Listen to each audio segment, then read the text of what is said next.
Dans cette vidéo, je vous dévoile les 41 outils que j'utilise pour faire tourner mon agence d'automatisation IA au quotidien. Je sais que vous passez trop de temps à tester les centaines d'outils qui existent sur le marché pour essayer de trouver les meilleurs.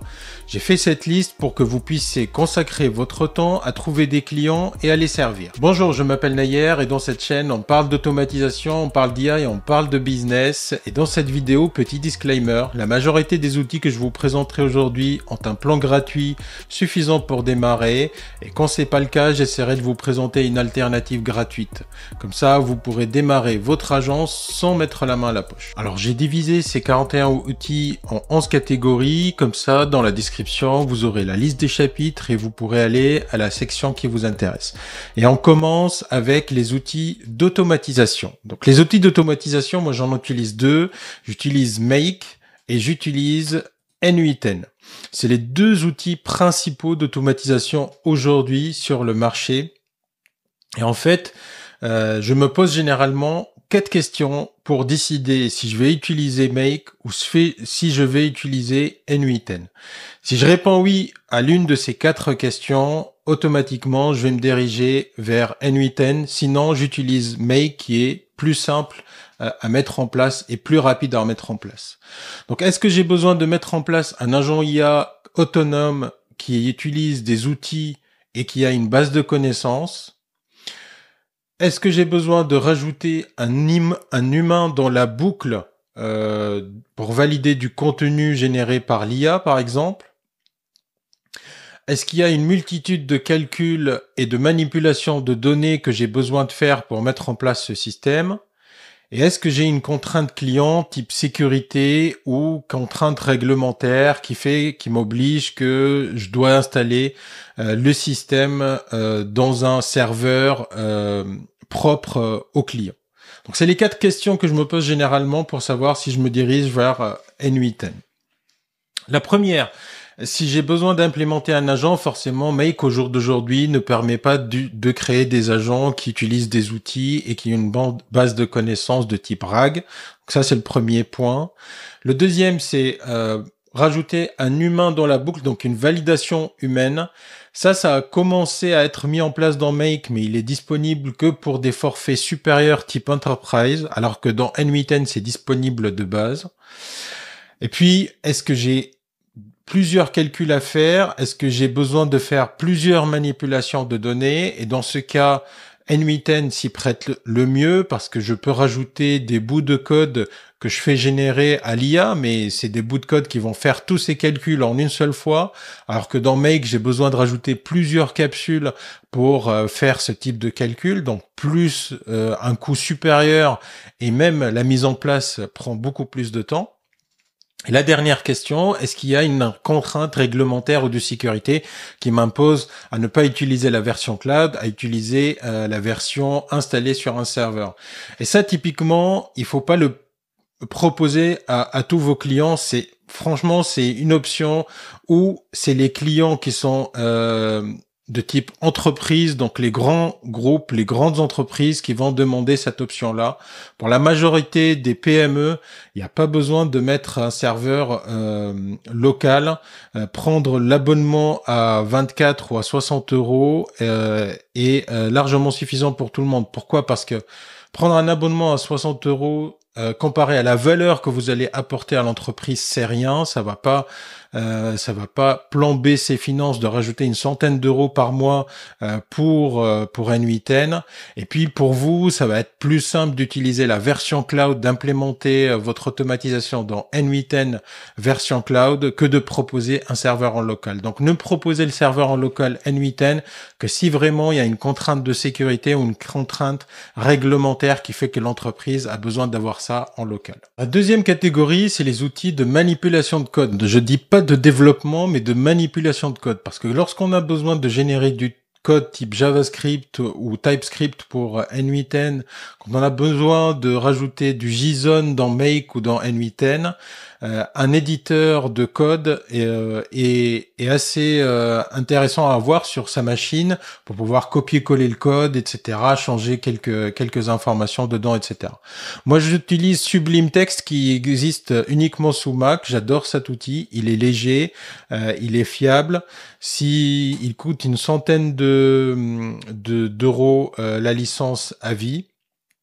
Si vous voulez un outil plutôt gratuit, vous pouvez vous diriger vers Notepad qui existe sous Windows, Notepad++, ou alors utiliser BB Edit sous Mac. Donc vous avez vraiment pas besoin d'utiliser l'outil qui est payant. Moi, c'est parce que j'aime bien cet outil-là, donc je l'ai pris. Et par contre, vous avez vraiment pas besoin de prendre la version payante. BB Edit ou Notepad suffisent. Ensuite, JSON Checker, c'est comme son nom l'indique, ça permet de vérifier que votre JSON est valide et permet aussi de le formater. Donc si je colle un petit JSON ici, vous voyez, il vous indique où il y a une erreur. Donc là, il a détecté qu'il y a une virgule en trop ici. Et il permet aussi de formater au bon format le JSON. Donc c'est un petit outil qui est sur le web, gratuit, qui est vraiment pratique quand on manipule des JSON, comme c'est le cas quand on utilise n8n et Make. Outil suivant, c'est regex 101. C'est un outil où on va passer une regex. Alors une regex, c'est quoi? C'est c'est un petit code qui permet d'extraire de l'information dans un texte. Donc ça permet d'aller dans un HTML par exemple pour extraire le titre ou extraire un paragraphe en particulier. Et donc ça pareil, on demande à l'IA de nous aider à écrire une expression régulière par rapport à un texte, et cet outil-là va vous permettre de tester les expressions régulières que vous avez écrites avec votre texte. Vous mettez votre expression régulière ici, vous mettez un exemple ici, et il va vous sortir ici l'exemple testé. L'outil suivant, c'est un outil qui est intégré dans votre navigateur. Alors, comment vous pouvez l'afficher? Donc, vous cliquez droit sur une page et vous cliquez sur Inspecter. Il y a une petite barre qui va s'afficher sur la droite ici. Et dans cette petite barre-là, il y a un onglet qui s'appelle Réseau. Et typiquement dans Réseau, moi ce que je fais, c'est que je filtre sur les fetch XHR. Les fetch XHR, ça affiche en fait tous les appels API qui se passent entre une interface et le serveur qu'il y a derrière. Et ça, typiquement, c'est super utile quand vous essayez de scraper des données sur un site où l'information n'est pas disponible via API. Donc, par exemple, si je prends ClickUp, par exemple, c'est un outil de gestion de CRM, de gestion de projet de CRM. Si je veux personnaliser mon ClickUp et que je veux créer dans mon espace ici, je vais créer des champs personnalisés. Paramètres de la liste, champs personnalisés. La création de champs personnalisés, elle ne peut être faite que par interface. Dans l'API standard connue de ClickUp, il n'y a pas de fonction qui vous permette d'automatiser la création de champs personnalisés. Si vous êtes en train de créer un CRM, que vous avez besoin de créer une centaine de champs personnalisés, ça peut devenir très vite pénible de le faire à la main. Et donc, en fait, si on ouvre cette petite fenêtre sur la droite et que j'essaye de créer un champ de type texte, okay, donc je le nomme Toto, je le crée. Donc, à un certain moment, il va y avoir un appel ici qui s'appelle Fields. Donc, c'est un appel vers une API qui est cachée de ClickUp et qui permet de créer un champ automatisé via API. Donc, je peux copier cet appel API et l'utiliser pour créer des champs personnalisés dans ClickUp via Make ou via n8n, ce qui peut être super puissant et faut faire gagner pas mal de temps quand des fonctionnalités ne sont pas disponibles dans une API. Donc, si vous voulez aller plus loin sur cette notion d'appel API caché, je vous recommande la vidéo sur le scrapping. L'outil suivant, c'est StackEdit. C'est un audit en ligne qui est gratuit, qui permet de faire du markdown en ligne. Et en fait, ça peut être super pratique de faire du markdown en ligne parce que ça va vous permettre d'écrire du Markdown. Donc c'est un langage d'écriture qui est utilisé dans Notion et qui peut être super intéressant. Moi, je l'utilise beaucoup pour écrire mes prompts pour l'IA. Et donc, vous écrivez sur la gauche et il va vous montrer le texte formaté sur la droite. Donc, moi, je le trouve super pratique, ce petit outil, pour faire du Markdown gratuit et en ligne. La troisième catégorie, c'est les bases de données et le stockage. Et pour ça, je n'en utilise deux. J'utilise d'abord Airtable. C'est une base de données qui est visible, donc que vous pouvez manipuler via les écrans de Airtable. Facilement, et donc je l'ai utilisé dans pas mal d'automatisation. Je peux vous montrer par exemple le coach sportif où là j'ai un onglet par table et dans chacune des tables j'ai plusieurs colonnes et en fait elle est assez puissante parce qu'on peut lier les tables entre elles, on peut créer des calculs, on peut créer des listes de sélection. Bref, c'est une base de données graphique via interface Airtable qui est très puissante et très simple à utiliser et qu'on peut appeler aussi par API pour stocker des données et pour récupérer des données. L'autre base de stockage que j'utilise beaucoup, c'est Supabase. Et Supabase, typiquement, je l'utilise pour deux choses. J'utilise si j'ai besoin d'une base de données qui soit super puissante pour des clients qui ont beaucoup de stockage, où là, Airtable commence à être limité. Et donc, Supabase propose des bases de données de type Postgre Database qui sont très intéressants et très rapides.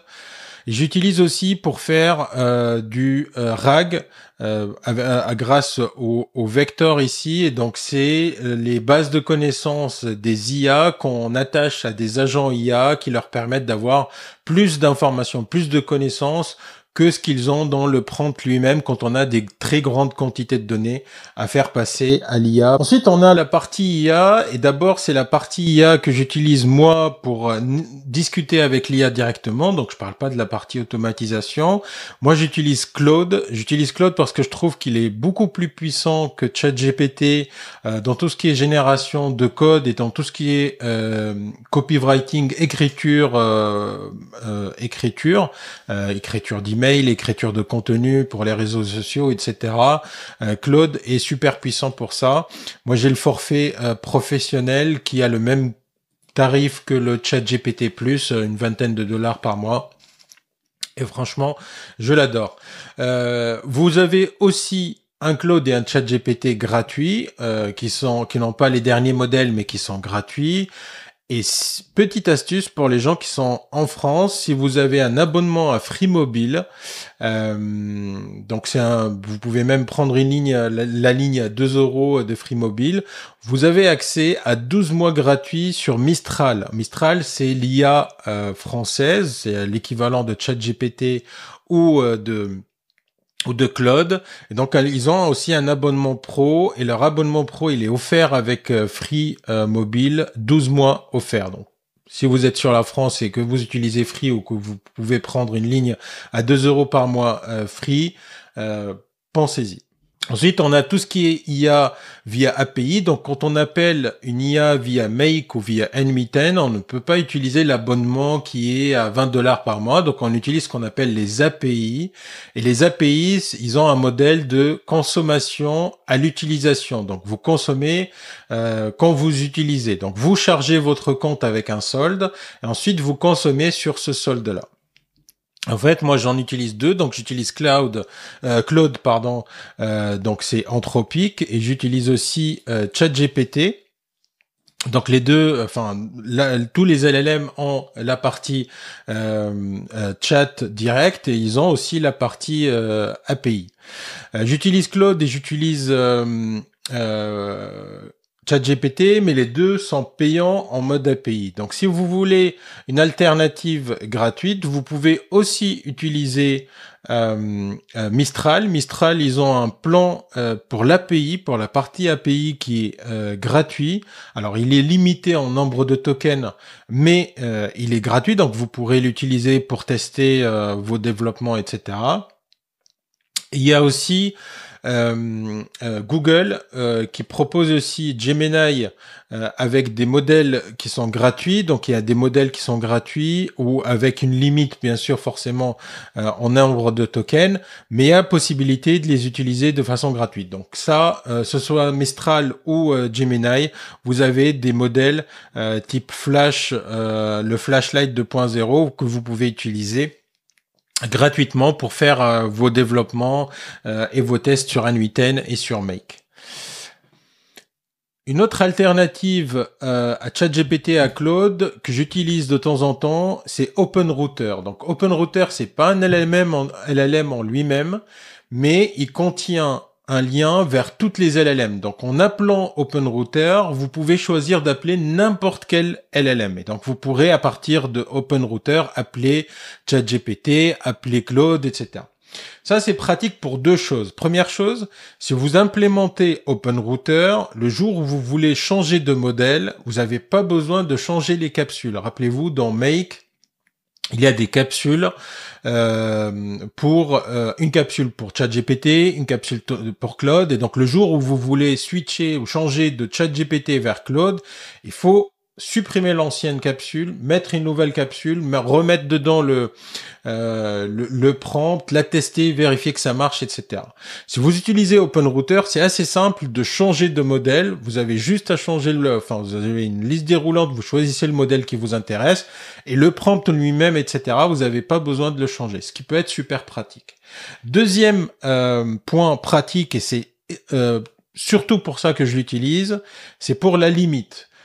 Les modèles de type API, et notamment moi j'utilise beaucoup Anthropic, ils ont des limites. Et c'est le même cas pour ChatGPT. Selon votre forfait, vous avez une limite en nombre de tokens en entrée et en nombre de tokens en sortie par minute.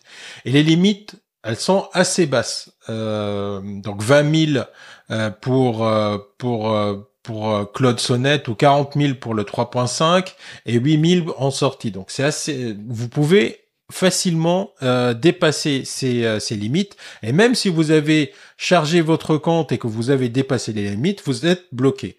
En OpenRouter, les limites sont beaucoup plus hausses. Donc vous pouvez aller vraiment très loin avec OpenRouter et pour ça, moi je l'adore. Même si vous payez un chouïa plus pour le OpenRouter lui-même, c'est quasiment invisible vu le coût des LLM aujourd'hui et ça peut faire en sorte que quand vous créez un workflow pour votre client, que ce workflow fonctionne tout le temps, il n'y a pas de problème de rate ou de limite quand il lance un gros fichier, qu'il a besoin de l'IA pour personnaliser, etc., etc.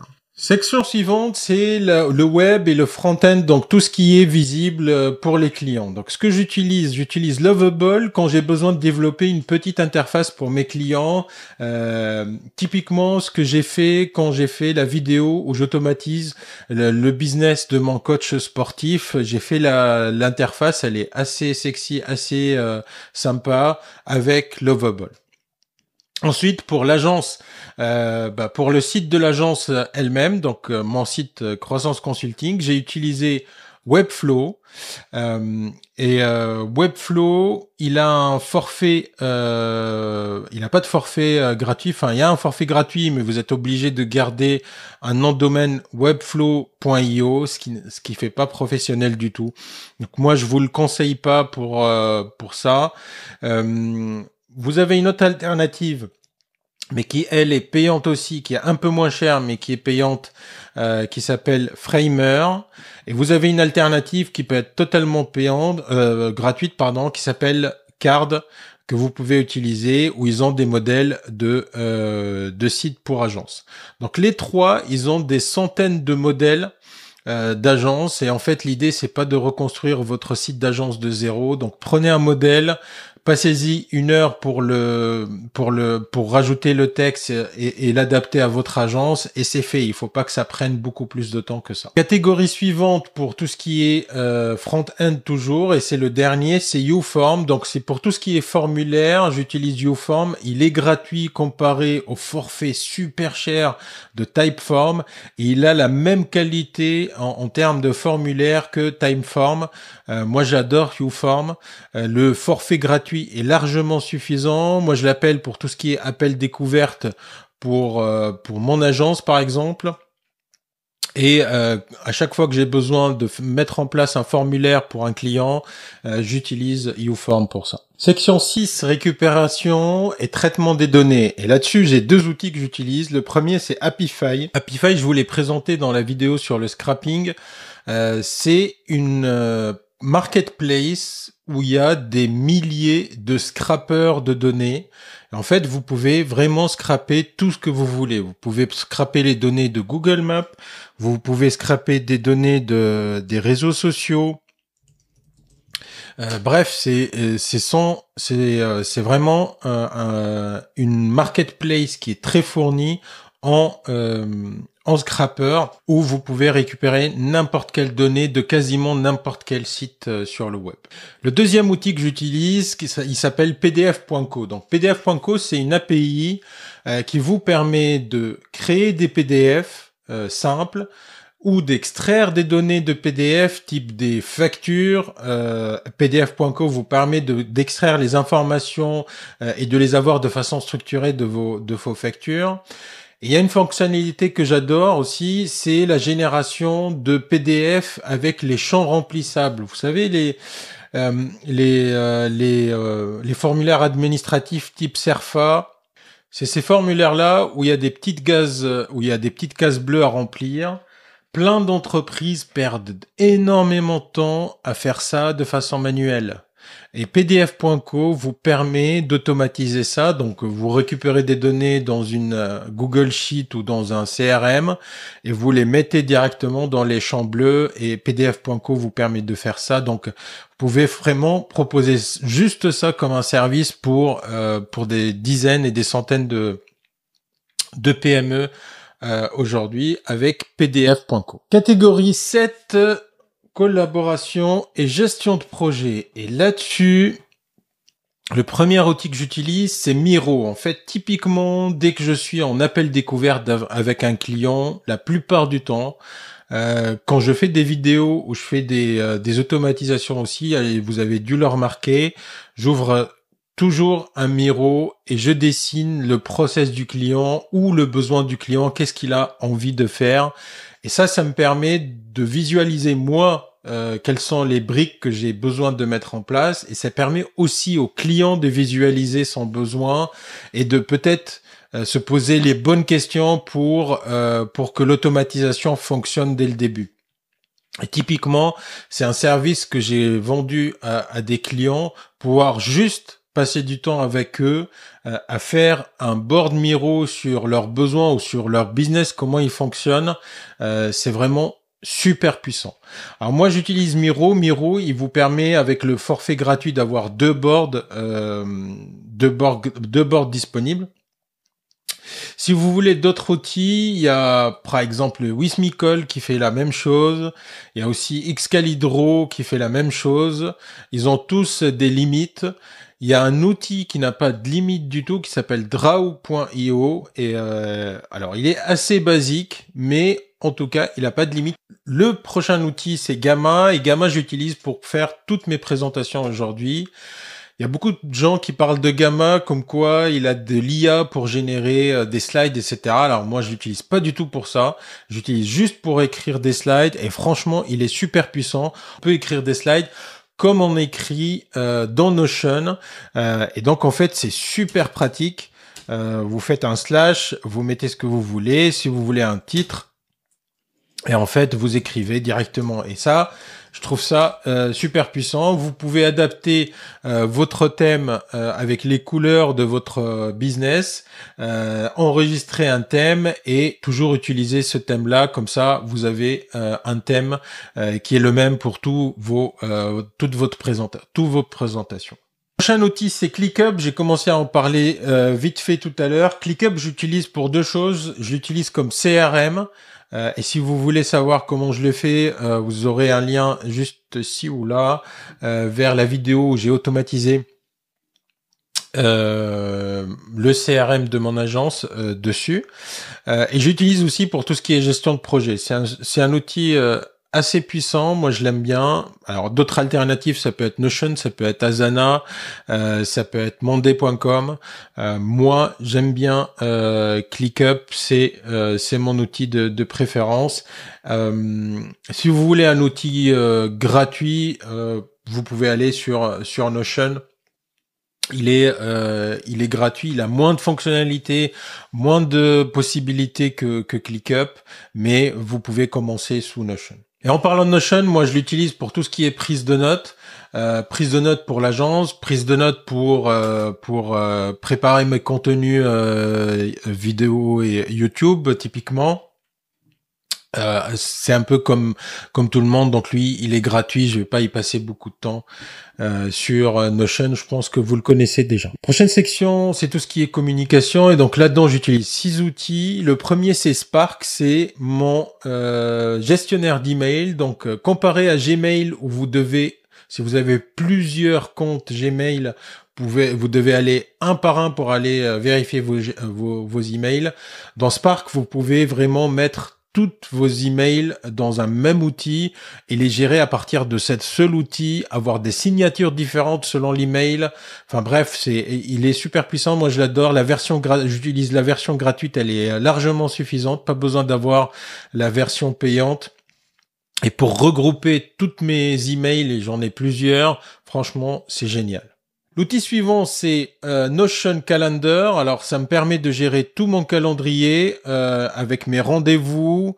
Je pense que assez simple comme outil et assez puissant. Vous pouvez avoir plusieurs calendriers, un peu comme Spark, mais pour la partie calendrier, plusieurs calendriers regroupés dans un même outil.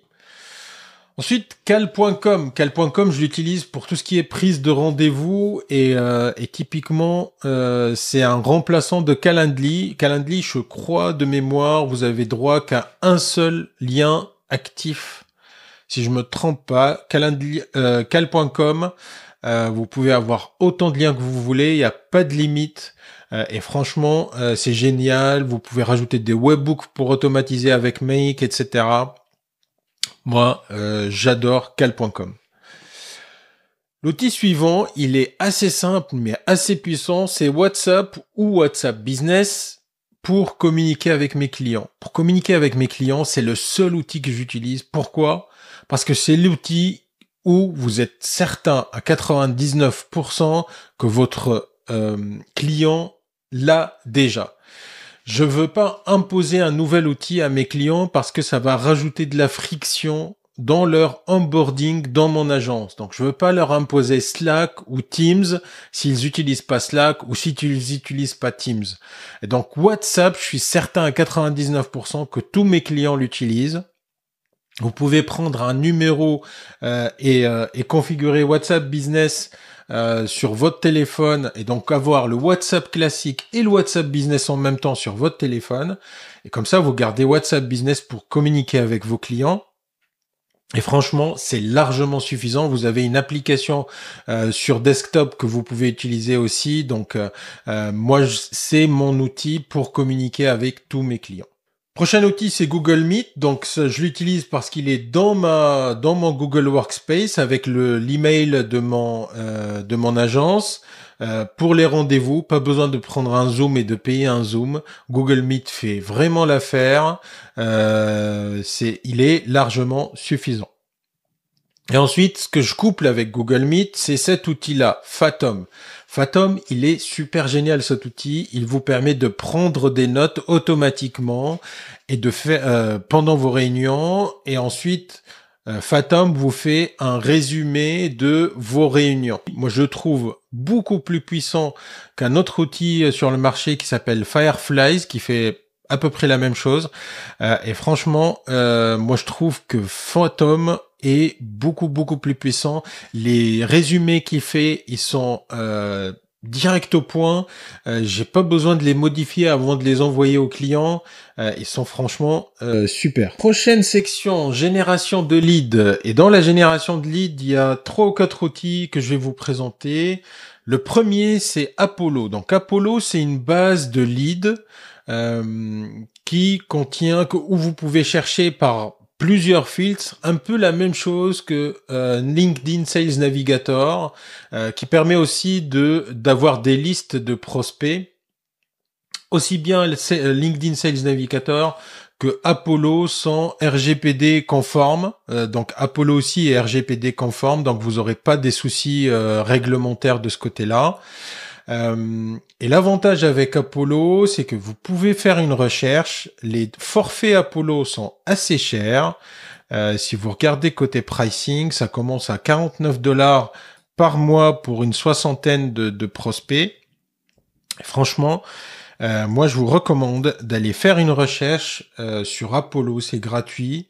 Vous prenez le lien, vous allez dans Apify, vous tapez Apollo ici, et vous avez des scrappers Apollo qui coûtent 1,20 €, pas celui-là, mais celui-là, qui coûte 1,20 € pour les 1000 leads.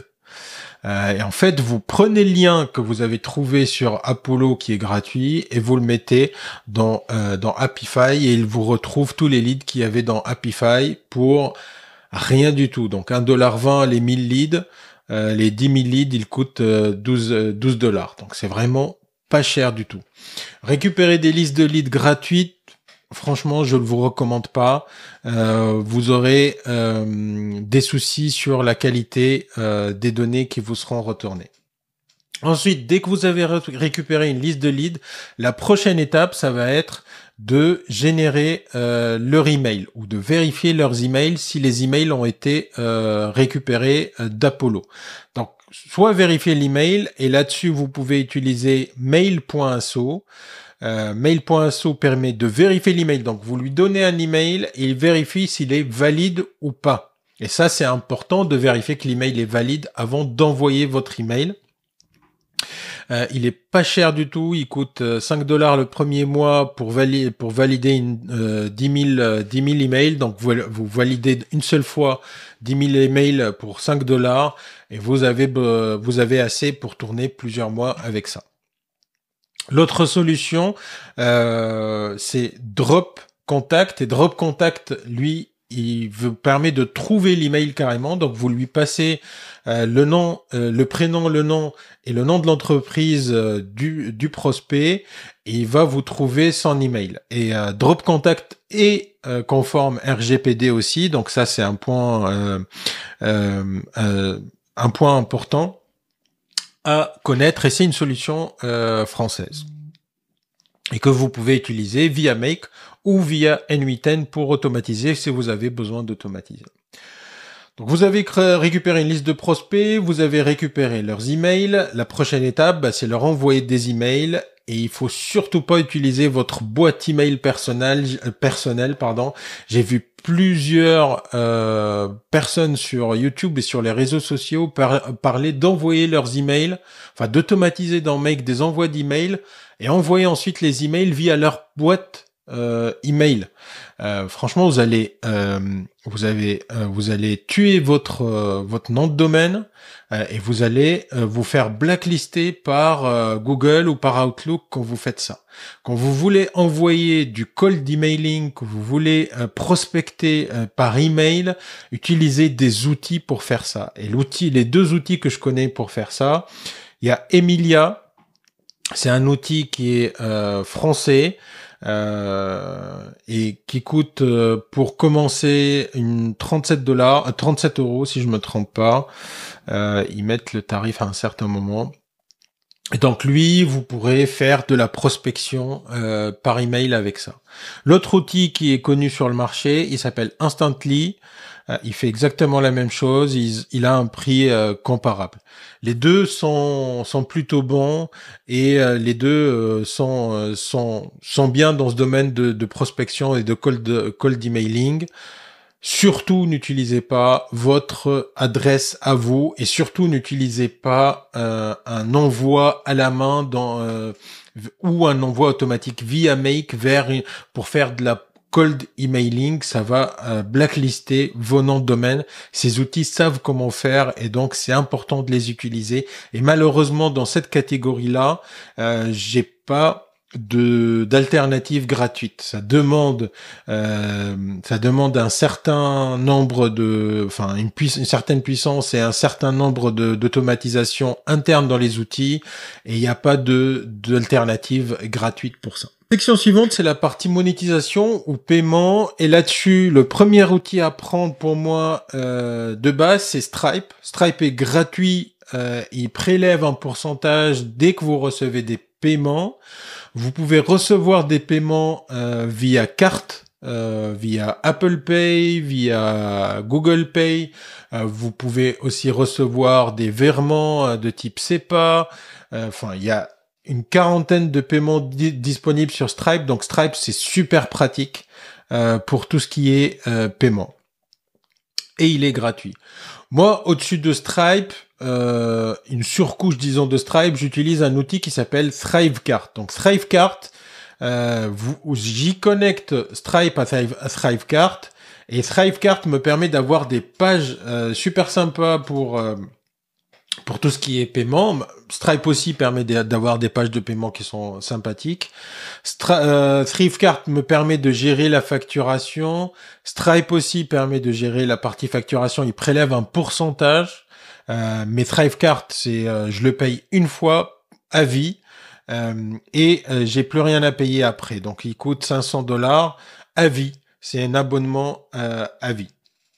Et en fait, il a beaucoup d'intégration, Thrivecart, donc il est simple d'utilisation. Il permet de vendre, de faire ce qu'on appelle des upsells, etc. Donc il a d'autres capacités que n'a pas Stripe, mais franchement, pour gérer une agence, Stripe est largement suffisant. Vous activez la gestion de la facturation dans Stripe et vous êtes bon pour commencer. Outil suivant pour la partie monétisation, c'est Gumroad, et moi je l'utilise pour partager avec vous tous les scénarios Make, les workflows N8N gratuitement dans les vidéos. J'étais agréablement surpris, même si je propose les scénarios gratuitement, il y a des gens qui payent, et vous pouvez voir, j'ai rien à cacher, il y a $34 qui ont été encaissés depuis, depuis $30 depuis un mois, et $34 au total depuis que j'ai lancé la chaîne YouTube. J'étais agréablement surpris, donc merci. Il y a des gens qui payent pour ça. Et donc Gumroad, il est gratuit, il prélève un pourcentage sur les paiements qu'il reçoit, et il vous permet de partager des formations ou de partager comme ça des scénarios type N8N, etc. avec vos clients, ou que vous voulez faire payer, ou que vous partagez comme lead magnet pour rajouter vos clients dans vos newsletters. Le dernier outil dans la partie monétisation, c'est Short.io. Alors Short.io, c'est quoi? C'est un outil qui permet d'avoir une page sur le web, type les pages qu'on voit sur Insta avec le lien bio, le lien vers la bio, et avec quelques liens qu'on rajoute dans la bio. Et en fait, il permet surtout, pour moi, je l'utilise pour créer des liens de redirection. Et donc, c'est pratique quand je mets un lien dans une vidéo vers un outil type Make, N8N, les outils s'il y a un changement de lien que je dois faire, j'ai pas besoin d'aller changer toutes mes vidéos. Je viens dans mon tableau de bord ici. Je prends le lien que je veux changer, par exemple, je sais pas, le lien ClickUp. Je l'ouvre. Je change le lien ici, et c'est terminé, c'est changé dans toutes mes vidéos. Il n'y a pas besoin de revenir dessus. Et quand on utilise des liens de type affiliation, alors il y a quelques liens que j'utilise qui sont de type affiliation, ça c'est super pratique.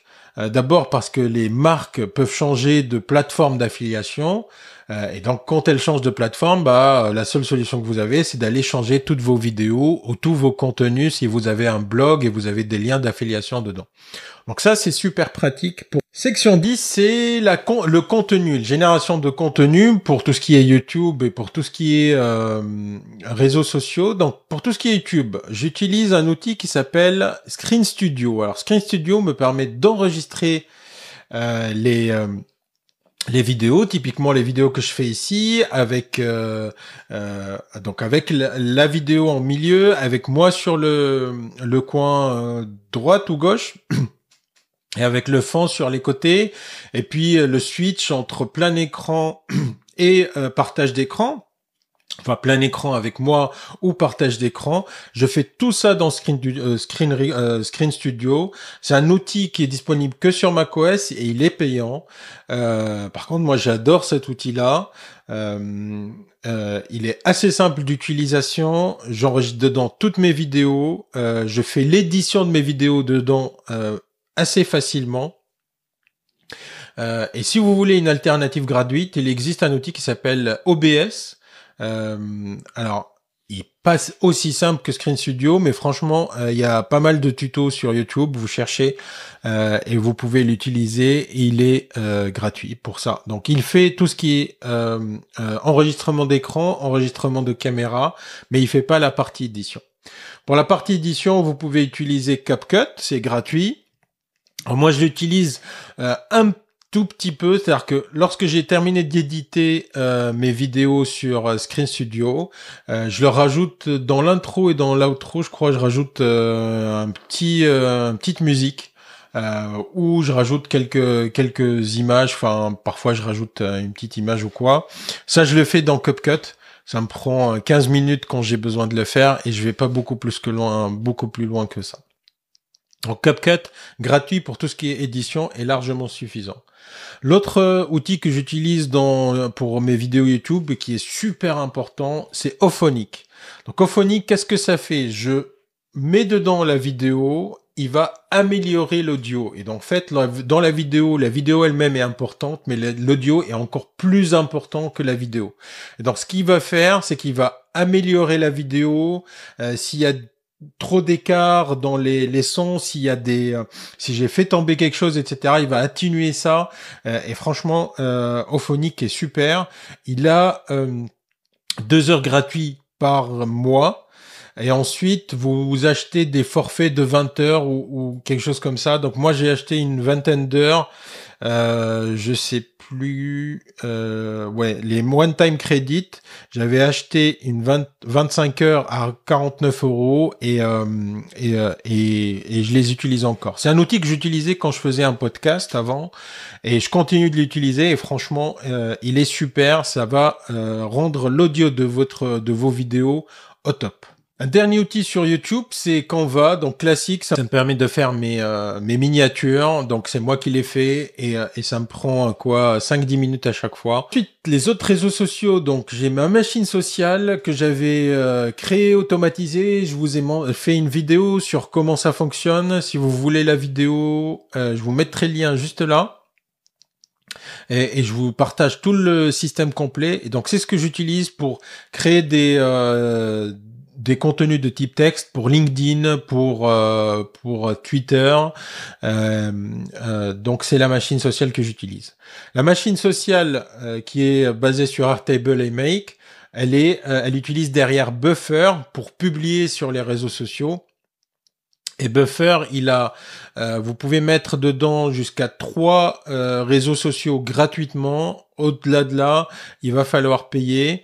Donc, si vous voulez publier sur Twitter et LinkedIn, par exemple, et Facebook ou Instagram, c'est gratuit, pas besoin de payer.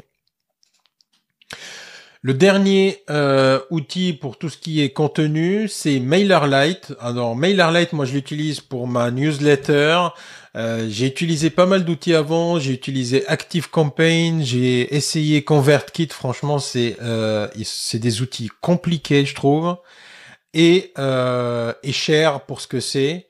MailerLite, j'adore cet outil. Il est très simple à utiliser. Il n'y a pas de chichi à l'intérieur. On peut automatiser si on a besoin d'automatiser quelque chose, mais c'est assez simple à prendre en main.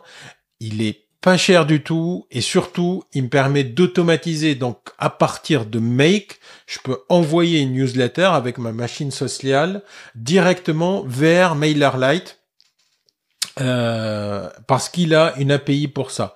J'avais vérifié les autres ConvertKit, ActiveCampaign, etc. Ils ne proposent pas ça. On peut pas envoyer de campagne directement via l'API. Donc MailerLite, pour ça, franchement, il est super. Vous avez un forfait gratuit ici. Vous pouvez envoyer 12 000 emails par mois. Et vous pouvez avoir jusqu'à 1000 inscrits sur votre newsletter, largement suffisant pour commencer. Donc moi j'utilise un plan Advanced parce que c'est le plan qui me permet d'avoir accès à l'API et donc de pouvoir envoyer ma newsletter via Make. Pour commencer, vous avez franchement pas besoin de ça. Vous pouvez envoyer vos newsletters directement dans MailerLite. Il est assez simple pour voir ce qui se passe sur votre newsletter, quand est-ce que des emails sont partis, etc. Le nombre de subscribers, le nombre d'emails envoyés. Et pour créer une campagne, ça se passe ici. C'est assez simple aussi. Franchement, assez simple. Il y a la partie aussi automatisation où moi j'ai une seule automatisation. Quand quelqu'un s'inscrit, je lui envoie un mail de bienvenue. Donc franchement, MailerLite, simple, efficace, suffisant. Dernière catégorie, c'est les outils de productivité. J'en utilise 3, disons. 3 où il y en a 4, mais il y en a 2, c'est la même chose, enfin dans la même catégorie. J'utilise Todoist pour tout ce qui est gestion de tâches. Moi, j'adore cet outil. Il est assez simple. Il est gratuit. J'utilise la version gratuite. Vous pouvez écrire vos tâches en texte et donc il les transformera. Enfin, si vous voulez faire une tâche tous les lundis, vous écrivez le nom de votre tâche et vous marquez tous les lundis. Il va automatiquement dans le champ dans la date mettre tous les lundis et il va vous rappeler tous les lundis. Donc franchement, il est disponible sous PC, sous Mac, mais aussi sous téléphone. Et franchement, assez simple et la version gratuite est suffisante. Et c'est ce que j'utilise. Ensuite, j'utilise un outil qui s'appelle Raise. Et Raise, il permet de vérifier ou de scruter tous les outils que vous utilisez, combien de temps vous pouvez vous passer dessus. Et en fait, pour tout vous dire, ça fait pas longtemps que j'utilise cet outil et franchement, je le regrette parce que c'est un outil qui permet de savoir où est-ce que vous avez passé du temps et d'estimer un projet, par exemple. Si vous avez fait un projet avec un client, c'est un outil génial parce qu'il va vous permettre d'estimer facilement combien de temps vous avez passé réellement sur le projet ou combien de temps vous passez par jour sur la prospection, sur l'opérationnel, enfin pour livrer les projets, etc. Pour tout vous dire, je l'utilise pas depuis longtemps. C'est un dashboard où vous voyez. Alors, il peut être assez intrusif, c'est-à-dire qu'il regarde vraiment tout. Quand vous êtes distrait, que vous allez sur un autre site type YouTube, etc., enfin ou sur des sites où vous restez longtemps, il va vous demander si c'est une distraction ou pas, ce qui peut être super efficace pour reprendre votre productivité en main.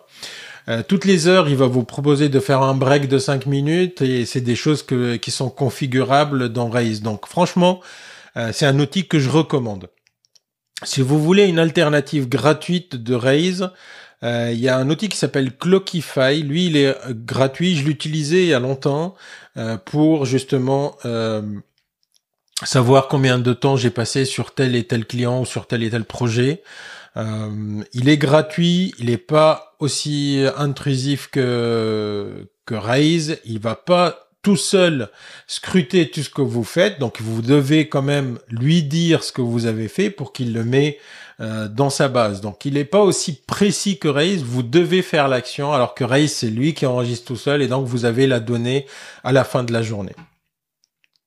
Et le dernier outil que j'utilise pour la productivité, je me suis créé une forme dans YouForm, deux formes, une forme pour le matin, une forme pour le soir. Et en fait, ça me permet de rester efficace et de me rappeler mes objectifs. Donc en gros,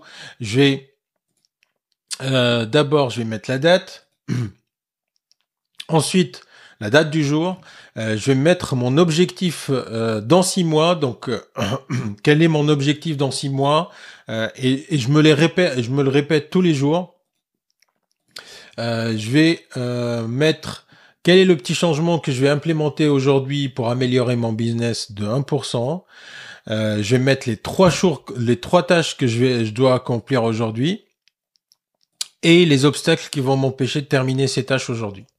Et c'est tout. C'est tout ce que je fais tous les matins. Et tous les soirs, j'ai une autre forme où là, je mets pareil. Je mets la date.